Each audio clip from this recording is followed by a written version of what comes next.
আমাৰ মুখ্যমন্ত্ৰীগৰাকীয়ে জুবিন অনুৰাগীক সকিয়নি প্ৰদান কৰিছে হয় সকিয়নি প্ৰদান কৰিছে জুবিন অনুৰাগীসকলক যিসকল জুবিন অনুৰাগীয়ে এনেকুৱা দিনৰ কাম কৰিব কি কাম মই কৈ আছো সেই ব্যক্তিসকলক সেই অনুৰাগীসকলক চুচৰাই লৈ অনা হ'ব আৰু তেওঁলোকক গ্ৰেপ্তাৰ কৰা হ'ব এই কথাটো স্পষ্ট ৰূপত মুখ্যমন্ত্ৰী ডাঙৰীয়াই কৈ দিছে জুবিন ক্ষেত্ৰত লৈ এতিয়া মুখ্যমন্ত্ৰী ডাঙৰীয়া যথেষ্ট কঠোৰ হৈ পৰিছে কাৰণ জুবিন গাৰ্গৰ ন্যায়ৰ ক্ষেত্ৰত যথেষ্ট কষ্ট কৰি আছে তেওঁ ইটোৰ পিছত সিটো আপডেট দি আছে আৰু কিছুমান অনুৰাগীৰ বাবে এই মুখ্যমন্ত্ৰীগৰাকী আচলতে কঠোৰ হৈ পৰিছে আৰু জুবিন অনুৰাগীক সকিয়নি প্ৰদান কৰিছে বৰ্তমান সময়ত হয় সকিয়নি প্ৰদান কৰি সাৱধান হ'বলৈ কৈ দিছে 10 ডিচেম্বৰৰ পিছত এই কাৰ্য যদি কৰে তেনেহলে মুখ্যমন্ত্ৰী ডাঙৰীয়াই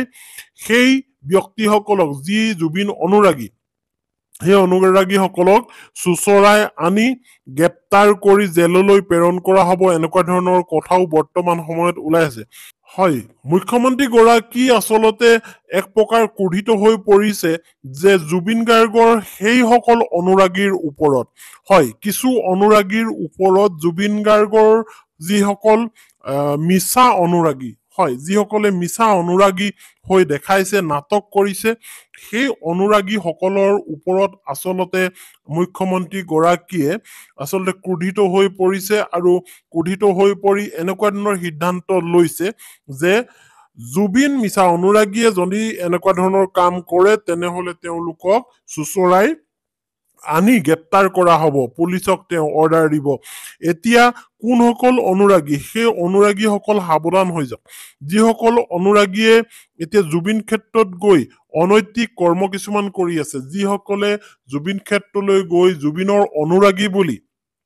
মিছাকৈ নাটক কৰিছে সেই অনুৰাগীসকল আচলতে সাৱধান হৈ যোৱাটো ভাল যিহেতু এই জুবিন অনুৰাগীসকলৰ ওপৰত কঠোৰ হৈ পৰিছে বৰ্তমান সময়ত অসমৰ মুখ্যমন্ত্ৰীগৰাকী আৰু মুখ্যমন্ত্ৰীগৰাকীয়ে যথেষ্ট নিৰীক্ষণ কৰি আছে যে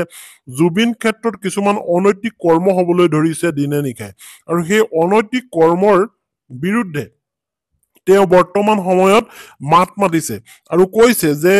চাৰ্জশ্বিট অলৰেডি দিয়া হ'ব জুবিনৰ যি SIT দলে তদন্ত কৰি আছে জুবিনৰ মৃত্যু সন্দৰ্ভত সেই SIT চাৰ্জশ্বিট দিয়া হ'ব ডিচেম্বৰৰ 10 তাৰিখে আৰু 10 তাৰিখৰ পিছত যদি কোনোবাই এই চাৰ্জশ্বিট দিয়াৰ পিছত যদি কোনোবাই সেই সমাধিত গৈ জুবিন